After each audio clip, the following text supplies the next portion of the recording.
Hello everyone, welcome to my channel. तो भाई अब हम बात करते हैं हमारे नेक्स्ट चैप्टर की फंडामेंटल के अंदर। तो नेक्स्ट चैप्टर हमारा 6 है और इसका नाम है नर्सिंग प्रोसेस। तो भाई जैसा कि इसका नाम है नर्सिंग प्रोसेस, तो इसमें हम नर्सिंग प्रोसेस के बारे में ही डिटेल में सीखेंगे। तो लर्निंग ऑब्जेक्टिव इसके अंदर हमारा क्या रहेगा, तो सबसे पहले चैप्टर के अंदर जो हम सीखेंगे वो क्या है। तो इसमें सबसे पहले आइडेंटिफाई किया जाएगा हमारे कंपोनेंट्स, नर्सिंग प्रोसेस के अंदर कौन कौन सी चीजें शामिल होती हैं।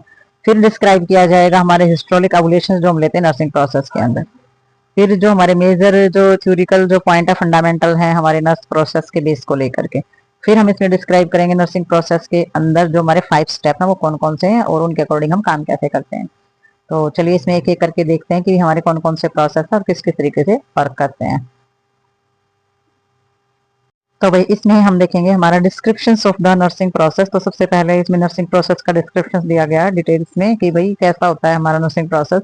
तो उन्होंने बताया कि ये जो प्रोसेस होता है इसकी जो सीरीज होती है ना वो हमारी स्टेप वाइज स्टेप फॉलो की जाती है, वो भी लॉजिकल तरीके से। ऐसा नहीं कहीं से भी कुछ भी उठा के कहीं भी रख दिया, कोई भी प्लान बना ली, कोई भी कुछ हो गया। इसमें सारी की सारी चीजें step wise step series wise और लॉजिकल तरीके से इसमें की जाती हैं।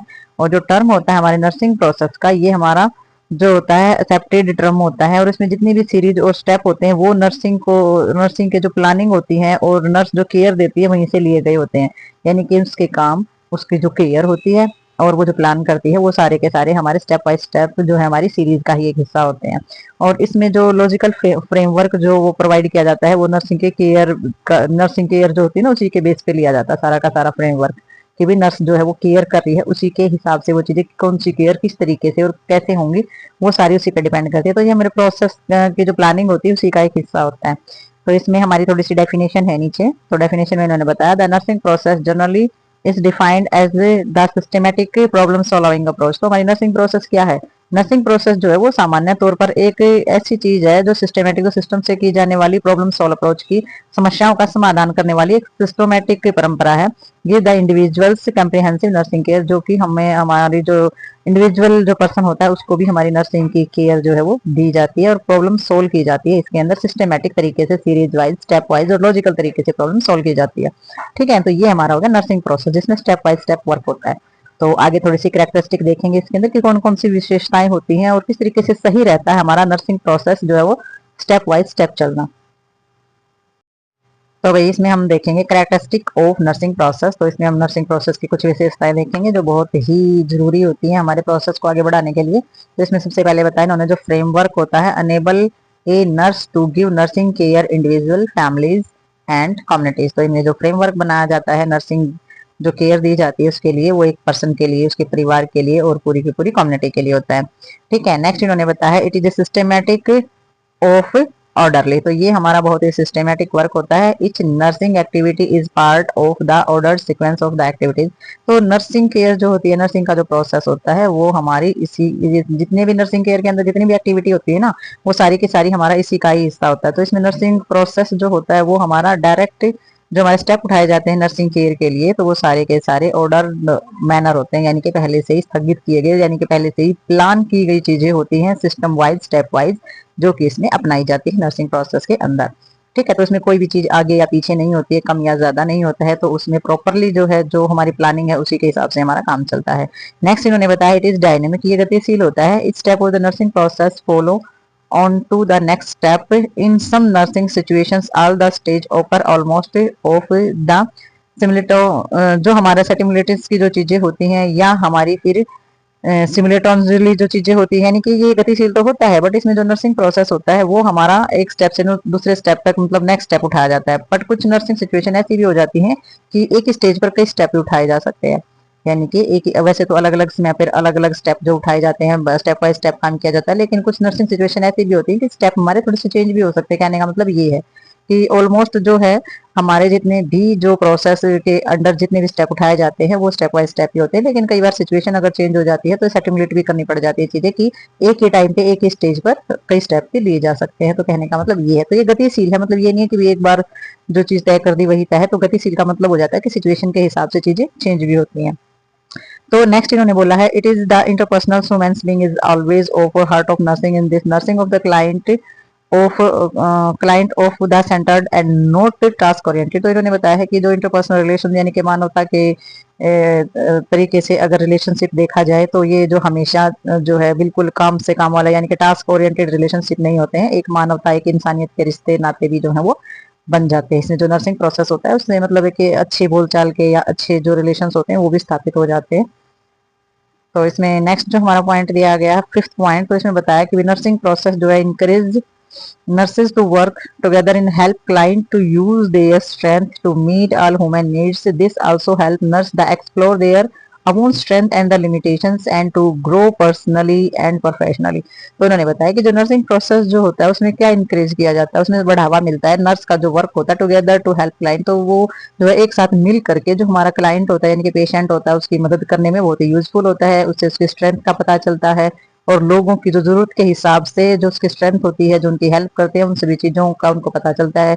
और इसमें जो हेल्प नर्स एक्सप्लोर और नर्स को किस चीज में मदद मिलती है वो चीजों को एक्सप्लोर कर पाती है। उसे अपने स्ट्रेंथ का पता चलता है भी मैं किस बेस पे हूँ और कितने तक काम कर सकती हूँ। उसे अपनी लिमिटेशंस पता चल जाती है कि भाई हमारी क्या लिमिट्स है और कहाँ तक हमें काम करना चाहिए। और वो ग्रो करती है, वो पर्सनली वो खुद भी ग्रो करती है और अपने प्रोफेशन यानी कि जो काम वो कर रही है उसको भी ग्रो करने में हेल्प मिलती है। क्योंकि जब चीजों को एक्सप्लोर करेगी तो ज्यादा एक्सपीरियंस होगा, ज्यादा एक्सपीरियंस होगा तो वो ज्यादा सीखेगी।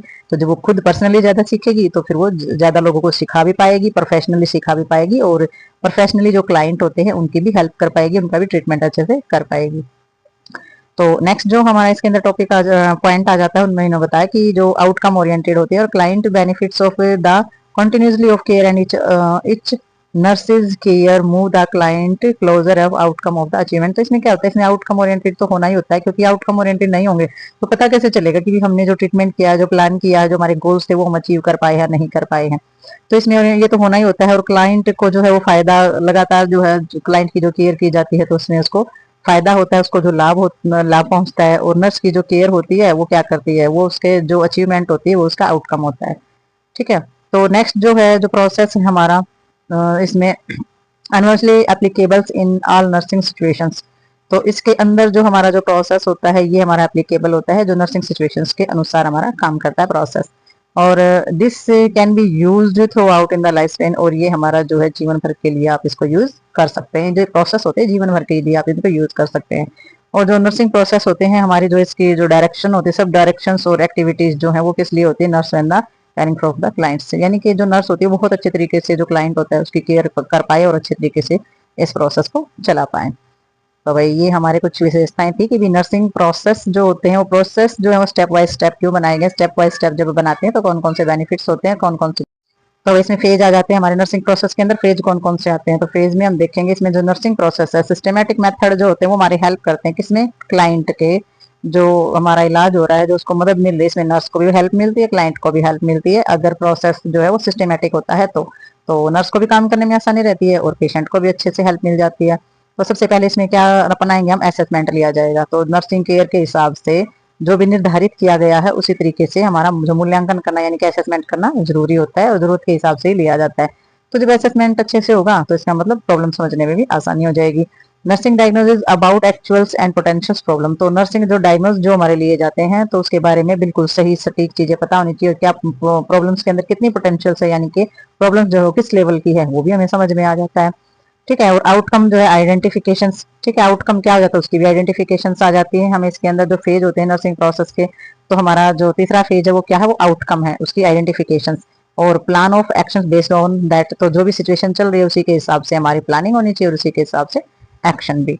ठीक है, तो हमारा आगे आ जाता है इम्प्लीमेंटेशन ऑफ प्लान्स केयर। तो हमारी जो भी प्लान बनाई गई है केयर को लेकर के वो सारी की सारी इम्प्लीमेंट की जानी चाहिए। यानी कि प्लान जो है एप्लीकेट जो है वो की जाती है, एप्लीकेट की जाएंगी तो फिर उनके जो है रिजल्ट भी आएंगे।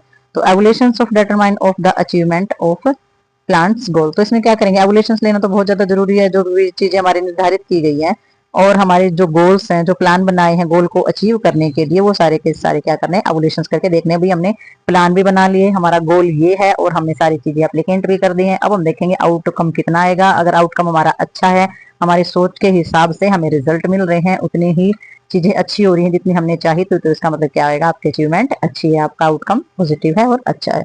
तो ये आ जाता है हमारा नर्सिंग फेज प्रोसेस के अंदर। तो वही इसमें